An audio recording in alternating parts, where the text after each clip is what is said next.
Okay, I've got two different child safety locks and I've got different magnets or keys for unlocking. So between these two, this is more sensitive, so we'll use this as a test. You already know that this one's about 4 1/4. So now let's try the PandaEar. And that one's about, what is that, 3 1/2? Yeah, about 3 1/2.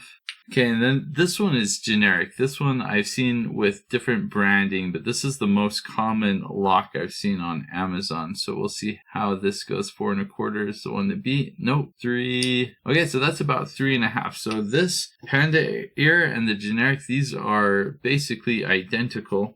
And then let's try out this Norjuice one that comes with this safety lock, and we'll see how this is.